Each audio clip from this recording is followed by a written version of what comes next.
Hey, Dr. K, what's going on, man? Welcome to Dad Edge, my friend.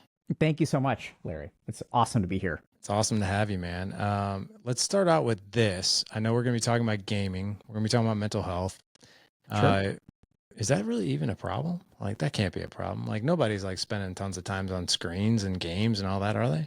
Yeah, I mean it's a great question, right? So I think a lot of people are confused by it being a problem. Like people are like, I don't understand why you just can't stop. And I think especially like dads, because a lot of us like grew up playing video games. Like I grew up playing video games, and they just weren't quite as addictive as they are now, or not quite addictive. They're not nearly as addictive. But we absolutely are seeing huge problems now. So even though a lot of people are skeptical, and they have good reasons to be skeptical, because generally speaking, things don't change that quickly. But the rate of change in technology is so rapid that even a lot of dads who grew up playing games, like it's just like night and day. It's become a completely different product. And so, despite the skepticism, it is a huge and rising problem. So I think about 2010, the rates of video game addiction were around 6% of the population. And keep in mind, that's like the whole population, but I don't know a whole lot of grandmas and grandpas who are addicted to games. Um, and now the rate is probably closer to 12%. So we've seen like a doubling in the rate in about 10 years. Mm. So the problem is just getting worse because games are getting more addictive. And also we as parents, like we learn a lot of our parenting from our parents, but our parents didn't have to struggle as much with us with relation to technology as we do with our kids. Right? So a lot of parents feel kind of caught off guard. They're not quite sure what to do. We don't necessarily have the skills in our parenting tool set to be able to deal with it. What games did you grow up playing? I'm curious. Like, what were your go-to games? Yeah, so I mean, I grew up playing like Nintendo Entertainment System, like Same. old school Mario and Zelda, but then I really ran into problems with like the first generation of online gaming. So when I was growing up, like you could beat a game and you could be done. But Yeah. I failed out of college playing like online multiplayer games like StarCraft and Warcraft 3, where like you can never, you're never done. Like you can always find more matches and always play more. So that's really when it became a problem. I've heard that's one of the biggest problems. So I've had a couple of video gaming experts and mental health come on the podcast, and I remember when Cam Adair came on the show, Mhm. and he talked about one of the biggest problems, one of the biggest bear traps with games is they don't have an end. And you could like literally, like I remember playing Atari, you can only blow up rocks with Yeah. asteroids for so long, and then you're like, okay, I need to move on, or Space Invaders, and even like Mario and Zelda and all that. Like I grew up on Nintendo and all that, but even like Mike Tyson's Punch Out, you fight Mike Tyson at the end of the game, and you either beat him or you don't, and that's the end of the game, and you move on. But yeah, these games like I know Fortnite and like Black Ops, like Sniper, and like all these. What are the other ones that are? It's Yeah, escaping. Fortnite's big right now. Valorant is big. League of Legends, Dota 2. I mean, there's all kinds of stuff. Yeah, and they all. So is that one of the biggest problems? Is that they just quite frankly don't have an ending? It's just like an infinite like journey of where's this game going to Absolutely, go? right? So I think that's the way that they're being designed. So now when game developers are developing a game, and I think we really saw this a lot with like the first round of massively multiplayer online RPGs like World of Warcraft. Like I think World of Warcraft is now, you know, I mean, I remember I came out I think when I was in college. So this was like back in the early 2000s. And that game is still, has an active user base of millions of people playing a monthly fee. And so this game has literally been around for like 20 years. Wow. And they just keep on releasing new content, new content, new content. It just doesn't end. Mm. So what are some like Fortnite? Can we talk about that one for a minute? Sure. That's one that I hear about a lot. Hmm. And my kids, they've played it, but they don't actively play it. So like in our house, like the only video games that we really play in this house is Madden. Like we Okay. love playing Madden. Like we like the sports games, and quite frankly, they have an end, right? Like after you're done with your game, you move on, right? But some of these other games like Fortnite and the ones that you mentioned, like, and I know Fortnite, like the big deal is like the skins, and it's also like the other thing too is that the battle that we're facing is that you know our kids find community in these video games now, which like for you and I to play Super Mario Brothers growing up, like we had to be sitting in somebody else's living room or our own, next shoulder to shoulder with whoever we were playing with. You just there wasn't anything online. But now there's like an entire community base around it, and kids play it, at night. They come back to school the next day like, oh, like this and this happened. And then you know, it's like this perpetual community that we're fighting too, not just the game, right? Yeah. So, I mean, I think that's where, there are a couple of different things to kind of think about. One is we can talk about Fortnite specifically, but I think this is what we try to outline in How to Raise a Healthy Gamer, which is like, I think, see, in our day, games were recreation. But now what a lot of parents are running into is it's so much more difficult because your kid, it's not just recreation. So if you take your kid's game away, you are socially ostracizing them. They can't engage with kids the next day. So I was talking to a school teacher who was telling me that she's a second grade school teacher. 100% of the boys in her class play Fortnite. 80% of the girls in her class play Fortnite. And that's just what the reality is. So now what happens is anytime a parent tries to set limits on their kid, they're running up against so much more resistance because you're not just taking the game away. You're taking away their social status. You're taking away their social engagement. You're basically giving them a prison sentence. And we don't quite understand that. And then what ends up happening is that the child pushes against us so much harder because we are taking so many different things away. And you mentioned skins and stuff like that, where a lot of kids, their identity is wrapped up in their virtual creation. And that too is like almost intentional because video game designers realized that if I can give someone the ability to customize their appearance, just like clothing designers realized, if I can give someone the ability to customize their appearance, that is something that human beings value. And now, if we think about most of the time I spend with my kids is online, the version of me that they see is my virtual version.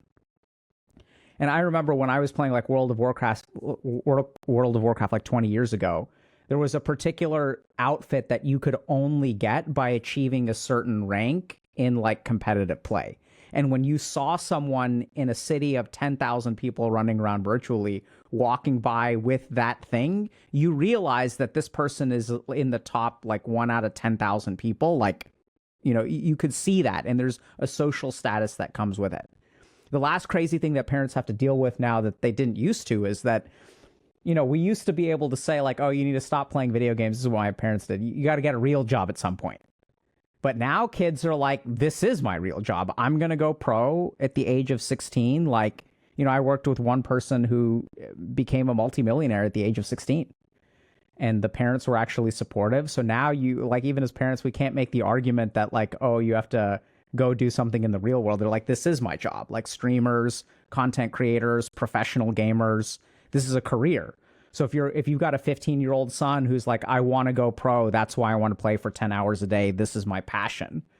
Parents are kind of not sure exactly how to handle that, right? Like, how do you know if this really is my kid is gifted? Do I have like, you play Madden, but like, do I have a sports prodigy here? So it's super complicated. There's so much more than games.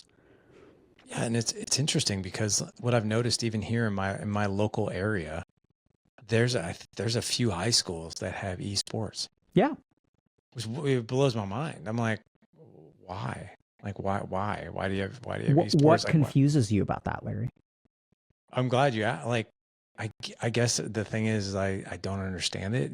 To me, like sports meant, it's a physical sport, or like, even if you're playing chess, like you have to do that like physically with somebody else. But like, I guess I just don't really understand like what's the big draw, the big attraction, to a kid who could go pro. I know they make millions of dollars, and that's a huge like carrot, right? But the story I'm also telling myself is you're likely to probably make millions and millions of dollars doing esports as you are to get into the NFL. Is that correct or no? Or am I wrong?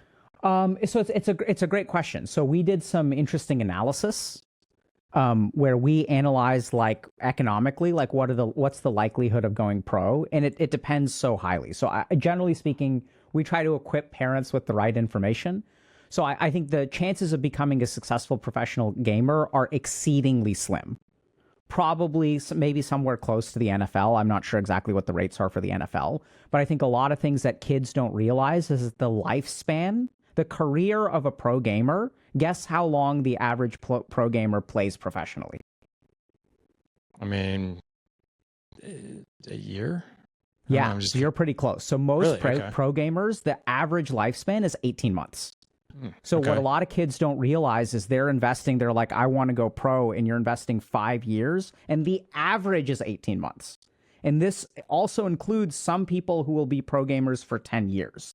So a lot of pro gamers will like drop out within 6 months because they're just not good enough. The other thing that a lot of kids don't realize is you can go pro in one game, but like what happens when the sequel comes out? What happens when everyone starts playing a different game? So Fortnite was really big, and then Valorant came along. And so like the other really tricky thing about, we work with a lot of pro gamers. I work with a lot of them. And there's a lot of job insecurity because you just don't know if the game everyone's going to stop playing it a year from now, right? You can't control that at all. So it's quite bleak. What about does it help us as parents to have screen time limits? Like, hey, you can absolutely play some video games, but the window of time is from 6 to 7 p.m. And then after that, we just don't play video games anymore. Yeah. So that's the approach that a lot of parents take. But I think that that's not the philosophy that we think works the best. So what I kind of hear, Larry, is kind of like you're approaching this, pardon me for saying so, but not fully understanding it, which is fair enough. And then also like trying to do a good job of parenting, right? Because you're kind of confused, like why would they want to go pro? Like what is this? So I think the first step that you've got to do is understand, right? So anytime you want to be an effective parent, knowing what is going on with your kid will be like the most important thing. So that's why like it's kind of bizarre, but when people come to us, what we sort of recommend, and this is kind of outlined in the book, is like for the first month, you're not going to set any limits with your kids. You're going to actually sit them down and say, I'm not going to punish you, take anything away. For 1 month, I just want to understand why you're playing this game and what you like about it. And what we tend to discover is that a lot of the reason that kids play games is because they are using it as almost like self-medication. So if we think about like kids who get addicted to games, more likely to have ADHD. Kids who get addicted to games, more likely to be bullied. So oftentimes, in my case, what happened is like I would get bullied on the playground. But when I was playing a game, I was a year younger than most of my classmates. So I was like a 5-year-old competing against 7-year-olds. And like, if you're playing basketball and you're 5 and everyone else is 7, you're just going to get crushed. And I didn't understand that, right? We're all first graders. And then like what ended up happening is when I played a video game, like I could compete because then they're not 4 inches taller than I am. And so what we sort of strongly recommend is you start by understanding why your kid is playing the game. And then what we also really believe in is that, the job of a parent is to prepare your child for the world that they're going to inherit. And the technology that they're going to encounter is only going to get more addictive. So what we really focus on is teaching restraint instead of restriction.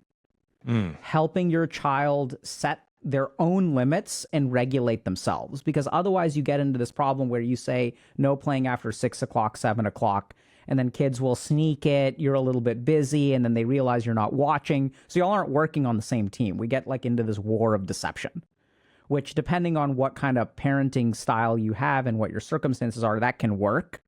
But if we're looking at things like single parent households and like then people are over at, your exes, and then you guys are playing, y'all are fighting with the kids, like you're using the child as a tool to get back at each other.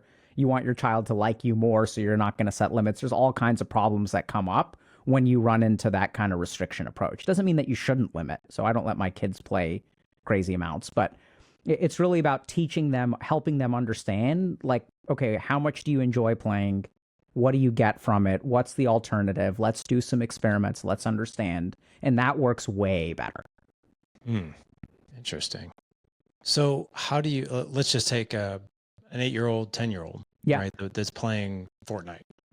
How do you do that? Yeah, it's a great question. So I mean, I literally have an 8-year-old, and this is how I've done it. And we've had hundreds of parents go through our program now, so we know that this, generally speaking, works.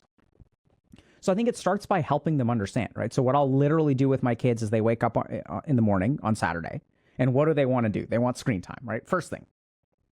And then you got to kind of give a little, take a little. That's my approach. And so we can say, okay, like, you want to play, help me understand why you want to play or watch, how long, right? So this is a very important question. And then what we'll also do is check in with them about how much fun they're having. So the first 30 minutes, they have a ton of fun. The next 30 minutes, it's less fun.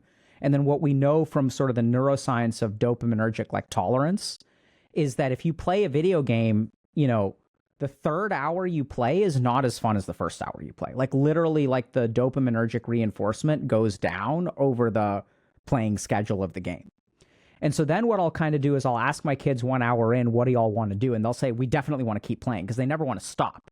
But if I ask them how much fun you're having, they'll say like, I'm having a lot of fun. But they'll be angry about it. They'll get like irritated, right? So they know that the question you're asking, they know that if they say they're not having fun, you're equipping them with ammo, which is why we sort of take that sort of restriction kind of out of the equation for a little while, because you need to be able to be honest with your kids, and your kids have to be able to tell you that there are problems with video games without you pouncing on it to take them away. And that's a big mistake that a lot of parents make.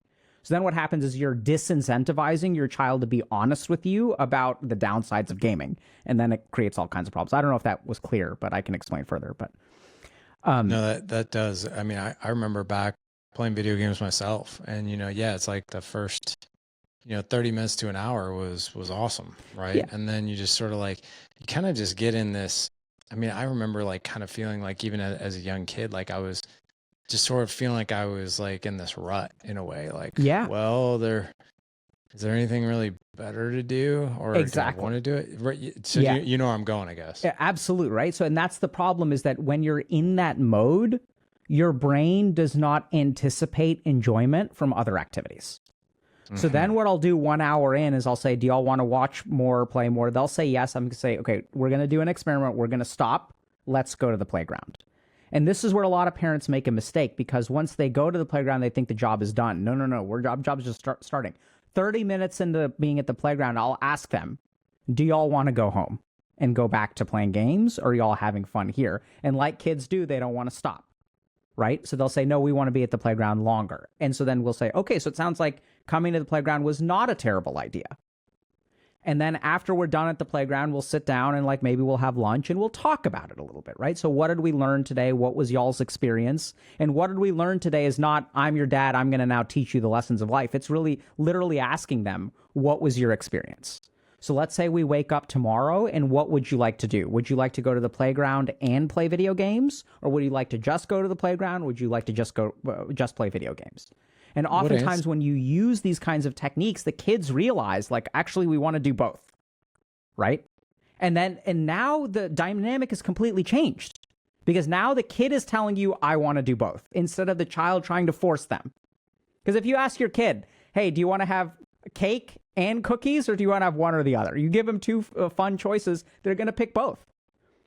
And so that's what we really shoot for with our approach, is to help engender their independence, to build an alliance between parent and child, because I've seen some really bad stuff when parents are super controlling and not understanding the kid. And the worst thing is the kid doesn't understand the parent. I've had kids who will literally, like, parents will lock up power cords, and parents will lock up power cords.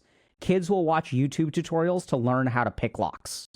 Wake up at 1 a.m, pick the lock, play PlayStation from 1 a.m. to 5 a.m., lock it up again, and then like be really hard to wake up for school. Like I've seen those kinds of scenarios. So I think the problem when you're like trying to restrict your child's gaming is, unless y'all are on the same team, like even if you win as a parent, you're going to lose. Wow. That's terrifying in a way. It is, dude. I've seen some bad cases. What do you say to the parents? Because I see this all the time. I've been podcasting now for almost 10 years, and we'll put small clips of experts in their field, just so like I'll use what you just said as an example. Let's just say we edited out the last 2 minutes of what you just said, and I guarantee what will happen is, because I see it every time, is we'll put that on social media and be like, well, I'm the parent and this is the kid. It's my law and it's my house, and period. This is the way I was raised, and you don't like it, well, you can leave at 18. Like it's really, they're pretty direct and that kind of thing. But I also understand we don't exercise that mentality in our house. I mean, our kids do have screen times, right? I would actually say our approach is a bit of a hybrid of what you're talking about. So we don't like force, but there are times we do implement force, but it's rare. It's more collaborative. But it's also it also falls back on like with our home is like, so like for instance, if my kids my two oldest sons have cell phones, right? And you know, we constantly collaborate with them on like, hey, um, let's only spend like an hour on TikTok, you know, or whatever you're doing, and then what do you want to do after that? And they, thank God, they love fitness. My kids go to the gym every day, or my oldest will be in off-season wrestling because he's got a huge goal. He wants to go to state next year. So they do find that balance, right? They don't like go into these screens and these video games and that kind of thing, and we lose them for like 8 to 10 hours a day.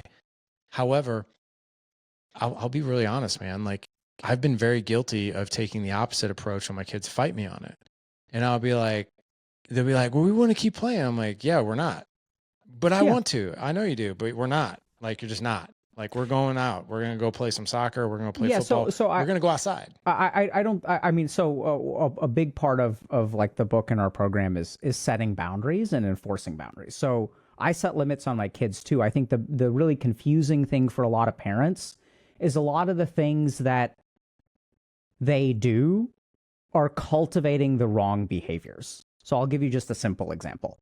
So like a lot of times what will happen is, you know, you call your kid down for dinner and you're like, dinner's ready at 7:30, like be down there. And your kid starts playing at like 6 o'clock. They're like, okay, fine. And then you call them down for dinner and you're like at 7:15, like, hey, you got to come down in 15 minutes. 7:30 rolls around, they're not down. You yell up there, you yell up at 7:45, you yell up there at 8 o'clock. Finally at 8:10, you're angry. You go up there and you're like, that's it. No gaming for a week. You get pissed.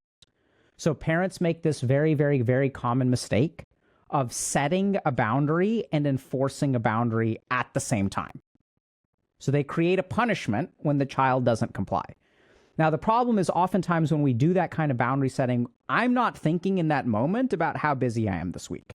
I'm not thinking about the fact that I have a work dinner. I'm not thinking about the fact that I got to do this and I got to do this and I got to do this. So you kind of lay down the law. But then what happens is oftentimes when we are emotional as parents, the law that we lay down is not thought through. It's like, this is what I'm going to do because that's enough, bruh. Like, enough is enough. Then what ends up happening is usually the boundaries that we set are difficult to enforce, or they feel harsh, or your kid isn't a part of it, or whatever. And the biggest mistake that parents make is that they don't enforce it themselves. Like 90% of parents that I work with do not do a good job of boundary enforcement, especially when they're setting it when they're angry, because they don't think about it. So then the parent falls into a really tricky situation, which is that I said no games for a week, but I don't have the ability to enforce it all 7 days. Or I'm kind of tired of being on top of you for 5 days in a row, and the weekend rolls around and I want to relax a little bit. So then you kind of let it slide, or they behave really well and you let it slide. So there are a lot of reasons why we enforce harsh boundaries and we let it slide. Now, what are you actually teaching your child? You're teaching your child that once you set a boundary, there are ways to make it slide. And then kids get really, really good at figuring out how to get around your boundaries because they've already learned that you're not going to be able to enforce them. And so then we get into this like power play kind of thing where like, you know, you're enforcing a boundary and the kid is fighting against you and it just doesn't work out. So we're all about setting very, very healthy boundaries and really holding them. And there are particular, like even psychological techniques that you can use so that you can do that really well. I hear a couple things that I think y'all are doing really, really well, which is basically the antidote to this gaming problem. The first is that it sounds like y'all are pretty collaborative and there's like a pretty clear like alliance, right? You're not the enemy. The other thing that you've managed to do, which makes it way easier, is you have helped them recognize that there is like joy and value outside of gaming. A problem that a lot of parents struggle with is that they haven't raised their kids in a way to where it sounds like your son is in high school. He wants to go to state. That means high school. So he's like a high school wrestler, right? But like there are some kids, like myself included, When I was in high school, I was in a grand total of 0 extracurricular activities. Right. So as a parent, like y'all have, I think this is what's so confusing for a lot of parents is that the experiences of your household, there are a lot of like implications for the things that you've already parented that will make your life easier or harder. And the whole point of what we try to do is if people haven't done that already, then how do you go about building that alliance? How do you go about doing the damage control? How do you go about understanding your kid? And what we really recommend is what really works well is when kids play video games, they're trying to accomplish something. So I want to feel good about myself. I want to feel better than my peers. I want to be a winner, right? Same reason your kid wants to compete at state. It activates the same part of your brain in terms of challenge and triumph and hard work and all that kind of stuff. Like games will do the same thing in your brain. And so then the goal is really like tapping into that and asking them, okay, what is it? Why do you like to play the game? Well, I feel confident when I play a game. And then as a parent, it's about going to your kid and saying, well, would you like to be confident in the real world? And they're like, absolutely. Right? I would love that. I would love to be like these other popular kids, like the jocks, like the wrestlers, whatever.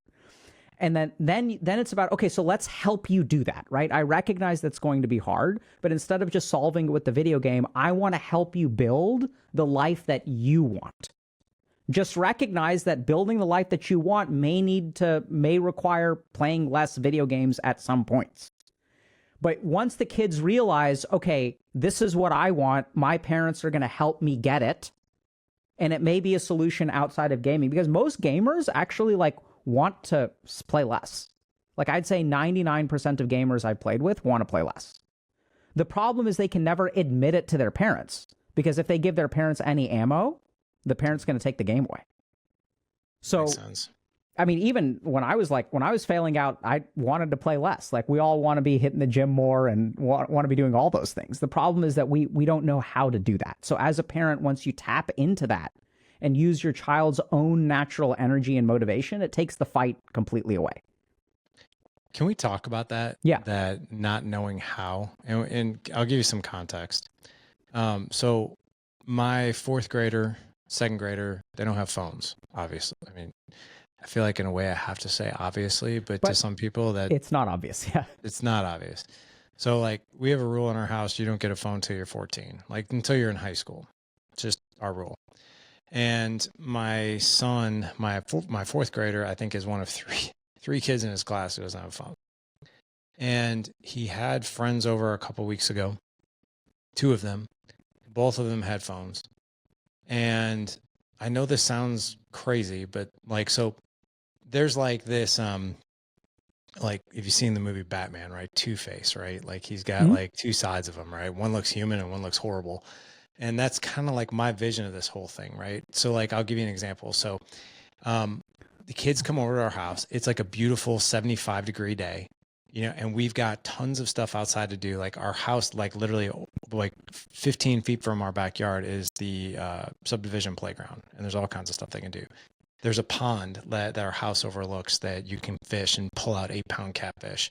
You can ride bikes along the bike trail, all this other stuff, right? And these kids are like, not my kids, but their friends are on their phones. And my wife was so aggravated, and so was I. She's like, guys, it is beautiful outside. Go outside and play like kids. Get off the phone. So, and I was the same way. I was like, guys, what the heck? Go play. Like, but here's the thing. And they went and they played, but it's almost like they were lost out there. And Jessica was like, I don't understand it. And I was like, I'm aggravated too, but I understand it. She's like, what do you mean? I was like, I've talked to these experts, who talk about screen time, and when your brain becomes this consumer and not a producer, like I remember like when I was a kid, I would play with my toys and my imagination would run wild, but I didn't have the inputs that these kids have, right? So like that imaginary creative side seems like it gets shut down. So like when we tell the kids, go play, like I think the biggest thing for them is like, how do I do that? Yep. Is that accurate? 100%. So I think what we're seeing is a atrophy, and this is what's so confusing for parents, is we as parents take certain things about our upbringing for granted.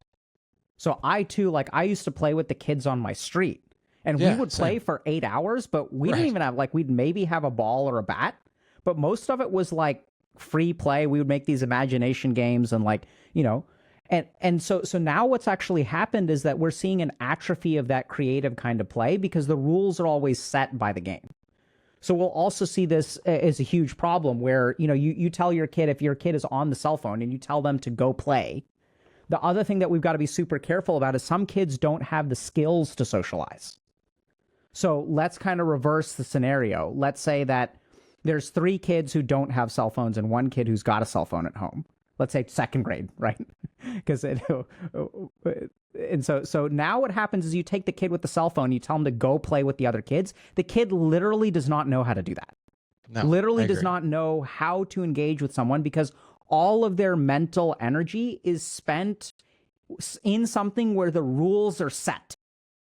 Right? So they've already been given the rules. This is how you win. This is how you lose. This is how you improve. Everything is laid out for them. So if you look at studies on gamers, this is really fascinating. So gamers struggle with something called abstract problem solving. So if you look at a game, what a game always does is gives you the objective and it gives you the tools. So if I'm playing like Madden's football, right? Right. So like we know that the goal is a touchdown. And I've got my players, the rules are set. There are only a set number of combinations that I need to engage in to accomplish the goal. So when I do that for 8 hours a day, and then I play this other game where there's a different goal, other game where there's a different goal, other game where there's a different goal, my brain never learns how to break apart an abstract goal into pieces. So get a job, become independent, find a girlfriend. You can't find a girlfriend. You don't walk down the street and like, oh, look, there on the ground is a girlfriend, right? Finding a girlfriend is a complex, abstract process that gets broken down into pieces, which gamers can't do. Okay? They don't know how to find a girlfriend. That's why so many gamers are single, because they don't know how to break that thing down, because their whole life they've been told this is, even you have dating games where it's like, here's the person, here are the 3 dialogue options. You can pick this one. If you pick the right one, you get some points and she says yes and we'll go on a date with you. You have these kinds of things now. The flip side of it, I was in a class at Harvard Business School and I was given an assignment about how to improve patient flow through a particular clinic. So this is like an assignment for like medical doctors in a class learning about the business of medicine. I go to my degenerate gamer friends and I give them my homework and they're able to come up with answers. So I go in the next day, the professor is there and he's like, what's y'all's solution? I raise my hand. I plagiarize the work of my gaming buddies. And he's like, that's an excellent solution. Right? So in this scenario, this is something they understand because we have the goal, we've got all the tools, so they can actually do that. There's a study by the Department of Defense done in 2015 that gamers have a better what's called fluid IQ. So if you give them all the pieces to the puzzle, they'll perform 20% better than the average person. But if you don't give them the pieces of the puzzle, they struggle at figuring things out themselves. So their abstract problem solving is very, very poor, but their concrete problem solving is actually above average because their brains spend so much time doing it. So for a lot of parents, we don't realize this stuff.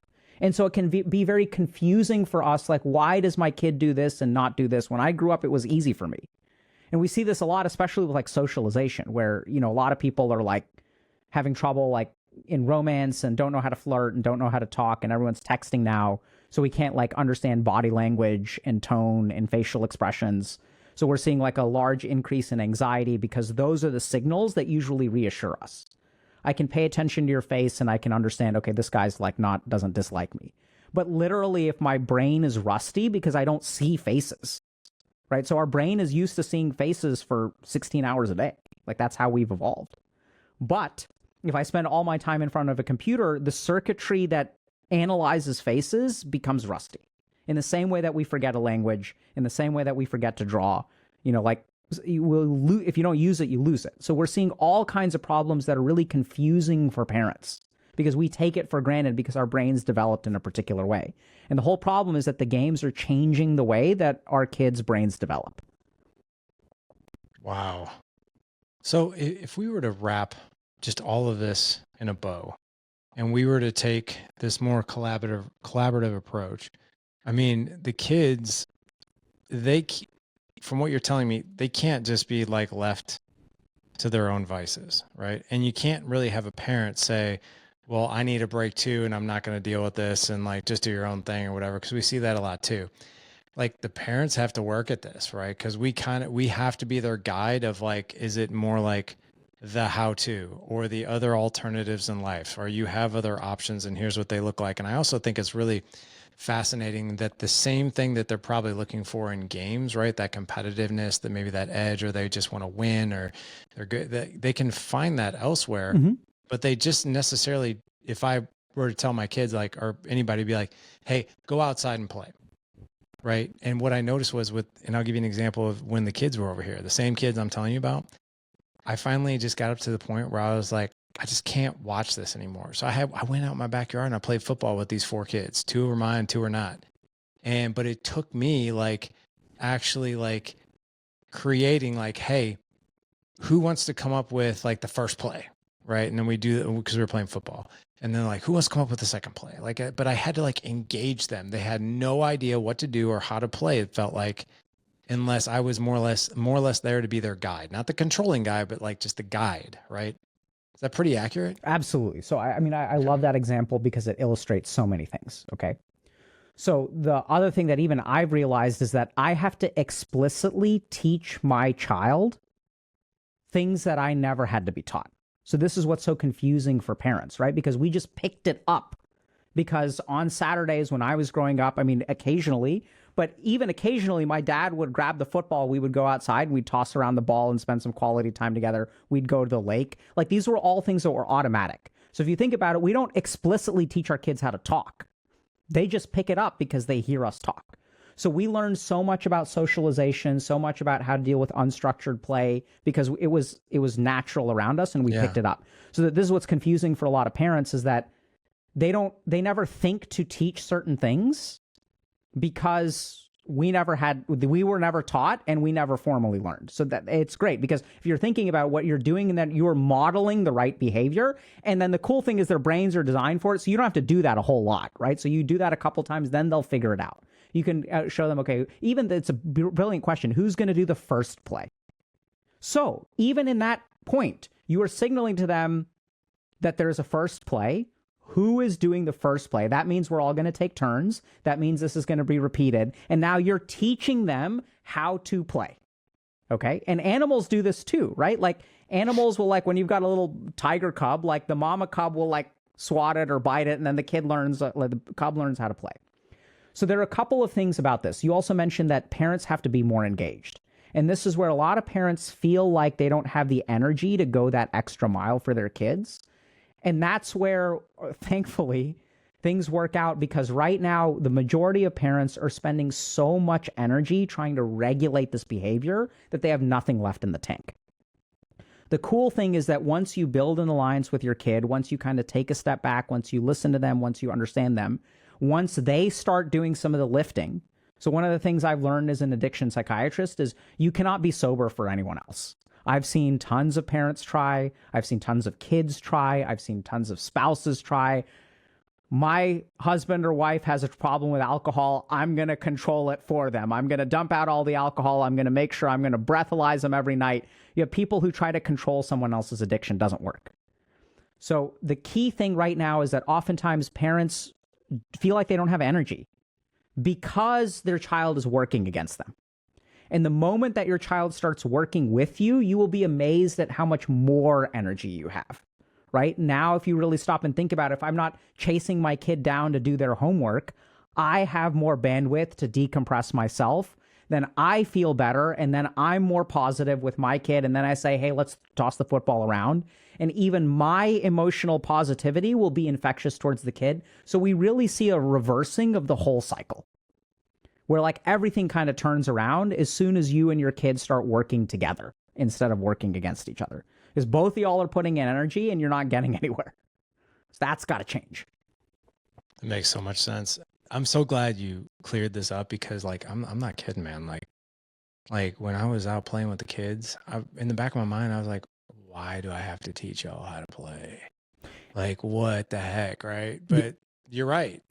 Yeah, and I mean, I think there's another huge problem there that we try to address, which is that I think a new skill that we are going to have to do as parents, which is going to sound completely crazy, but is going to make perfect sense, is When you saw these two kids on their cell phones, did you talk to the parents?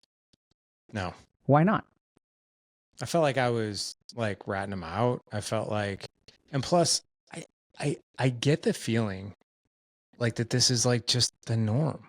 Like even my older boys, like, my older boys will be like, I'm like, hey, like, because we'll talk about screen time and they'll be like, oh, so-and-so is on his phone for like 8 hours a day. I was like, well, he doesn't live here. You know what I mean? So but like, I think it's like the norm, right? Absolutely. So this is exactly what I mean. The world is changing and we as parents have to adapt with it. And one of the biggest things that we do that is can turn everyone's life around is for parents to start talking to other parents. Because I can guarantee you that if those two kids are on their cell phone the whole time they're at your house, their parents are struggling with it at home. There's no way that they're not. There's no way that those parents don't, like, they realize it's kind of a problem. They just don't know, because then what are they thinking? They're like, I'm struggling with this at home, but do they call you? Do they say like, hey, make sure that they're not on their phone? Because they feel like, okay, I can't tell this person how to parent. I can't ask them to like step in and parent my kids. It's embarrassing, right? There's all kinds of reasons, but we as parents don't communicate. And if you think about it, this just allows our kids to run wild with technology. So there's a really fascinating study about marijuana use in high school. And what people were looking at is what kind of parenting protects against drug use in high school.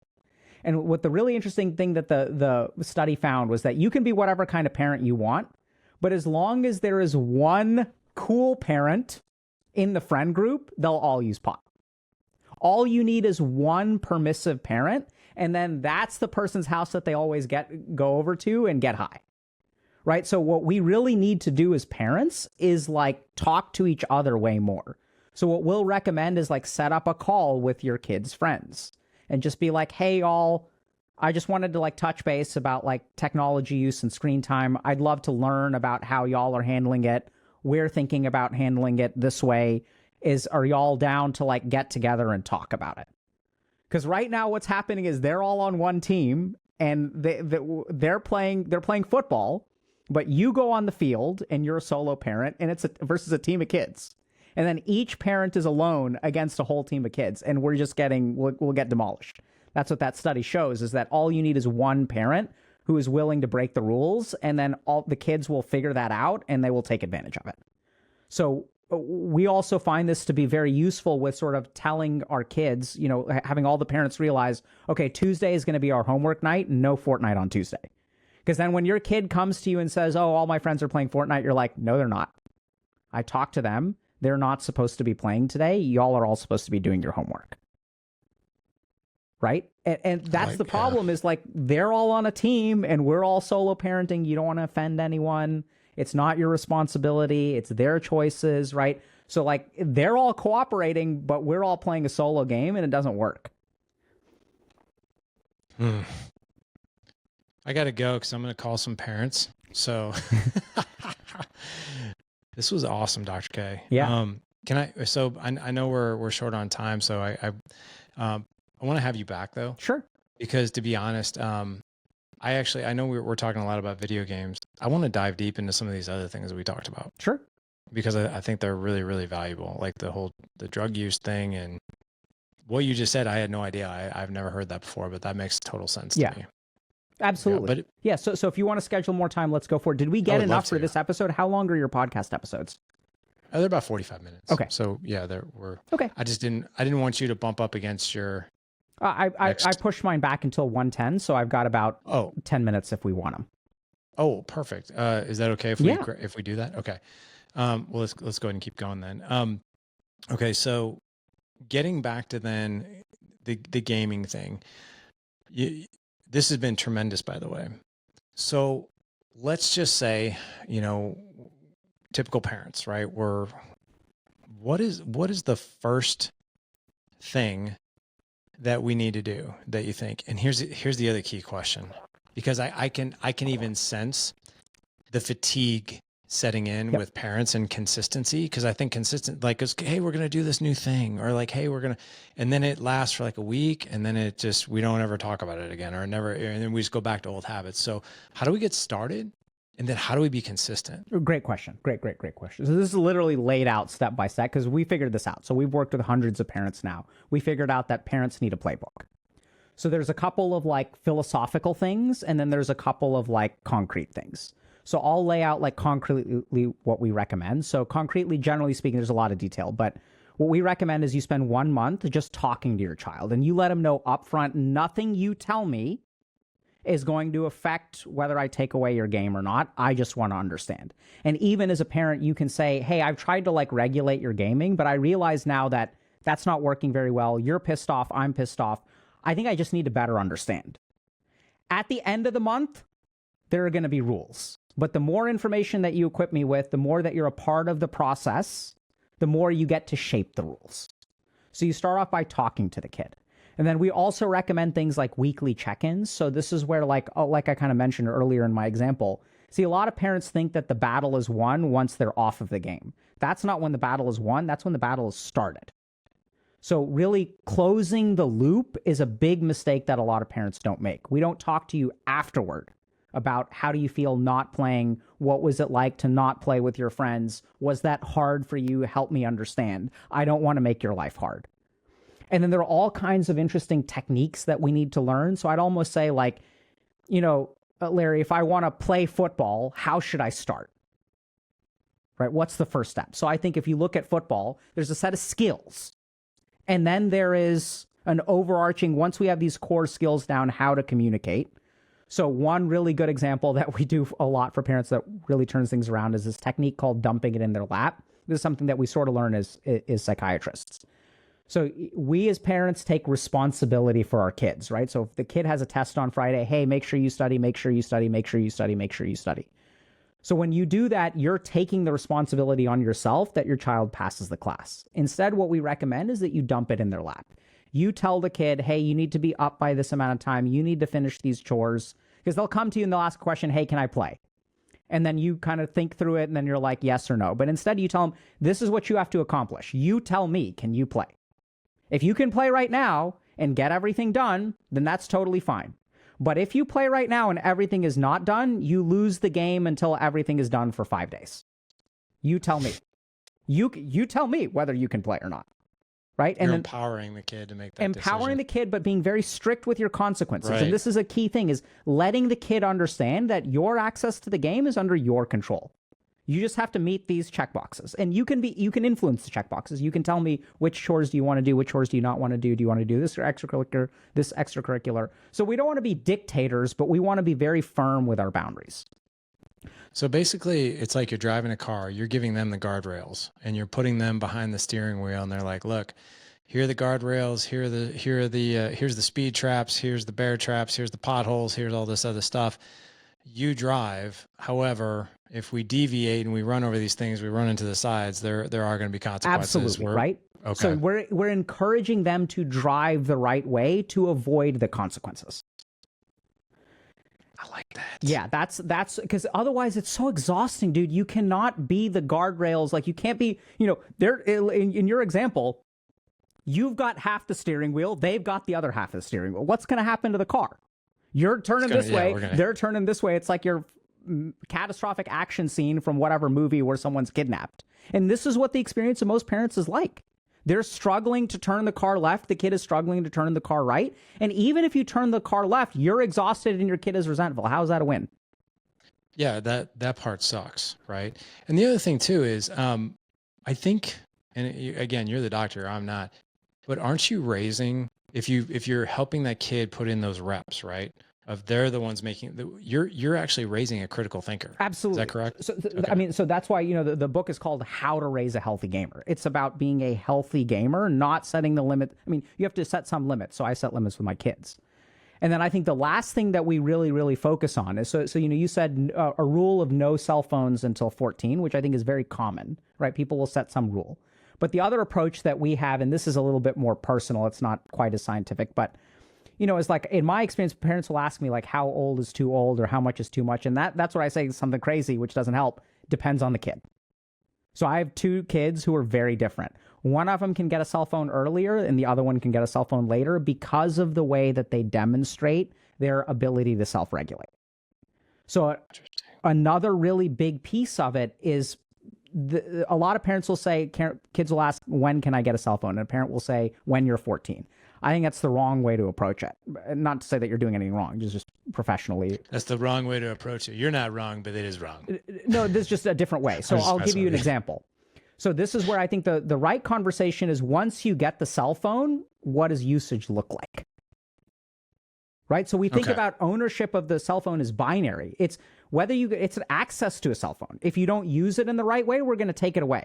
You get this idea of getting it means now it's mine. Now I get to use it whenever I want to. No. We're going to use a subscription model, not a pay once, right? So you can get a cell phone at 14, but whether you keep it for the next week or two, here are the things that we're looking for, and here are the criteria under which you're going to lose it. Because kids, they'll negotiate very easily before they get something. But the moment that they get it, oh, can I get a PlayStation for Christmas? Please, please, please, for my birthday. Wrong thinking. It's, okay, you can have sure, you can get a PlayStation for Christmas. I'm going to take it away under these circumstances. Or let's work together to understand what are your responsibilities once you get the cell phone. And really baking that question in before they get their hands on it. What does this mean about Snapchat? What does this mean about social media? What does this mean about who your friends are? Do I get to read your text messages? Do I not get to read your text messages? What if you're flirting with someone who's 30 years older than you? Is that okay? Is that not okay? Right? So parents don't think about these conversations ahead of time. Right. Do you get to use it at the dinner table? Do you not get to use it at the dinner table? How many hours are you going to be on it? Like, all these kinds of questions we need to have before we give them the cell phone. Because right now what happens is parents give the cell phone and then it's an uphill battle. Mm-hmm. So the earlier we start things, and I not to criticize what you were doing, I think it's just the most natural thing that we do as parents, right? At 14, you get it. We need a rule in the house. Fair enough. It's not bad. And at the same time, really prepping your child for the cell phone and having these conversations ahead of time so that you already have the foundation laid if they go off track. And if they go off track and then you start instituting limits, that's when people get really pissed. But if they know ahead of time, hey, you get the cell phone at 14, totally fine. Here's what I expect. Well, it's kind of like getting a driver's license, right? You get a license, it's a privilege, not a right. You have to follow the rules, and you know what the rules are. You know what the boundaries are. You break them, you break them enough times, well, your license gets taken away. 100%. Right? It's a beautiful analogy, Larry. Yeah. And the whole problem is we as parents don't think about that when we're getting our kid a birthday present. So true. Right? We don't think about it. I could talk to you all day. Like, this is so enlightening. Really, like, this is really good stuff. Where can our audience members find you? This is great, by the way. Yeah. So a couple of things. One is we just have a YouTube channel, which is Healthy Gamer GG. And a big part of our audience on the YouTube channel is actually your kids. So like our main area, like we get watched by about 5 million people a month, and most of them are gamers. So we really understand gamers. We've got some stuff on there for parents, but then we also have a website, healthygamer.gg, and there's some resources for parents. And then I think we have a book that just came out where we outline our philosophy, explain the neuroscience and psychology so that you as a parent are equipped. And we give you a lot of practical tools to like communicate with your child, enforce boundaries in a positive behavioral way. So that's what I would say. Check out YouTube, cool, check out the book. Sure will, man. Thank you so much. Guys, don't worry. You're not going to have to look far for Dr. K's resources. Head on over to thedadedge.com/473 for this show. Again, thedadedge.com/473. Dr. K, I want to have you back. I'd love to talk about these other topics that we just sort of, because as you started talking, I'm like, oh, I want to talk about that. That sounds great, dude. Yeah, I really enjoyed this, and I love your perspective, Larry. Like, I think it's awesome, and you've done a phenomenal job. If you've gotten your kids, if they've got cell phones and they're still like wrestling and playing, and you guys are playing Madden together, it sounds like y'all are doing something right. I'm trying to, but like I definitely learned a lot of fantastic things from you today. Yeah. So it's gonna be even better now. Like I feel like, to be quite honest, less regulatory, more even. We were collaborative before, but also stern. But this gives me a different approach that I like. So thank you. Yeah, of course. My pleasure. Take care.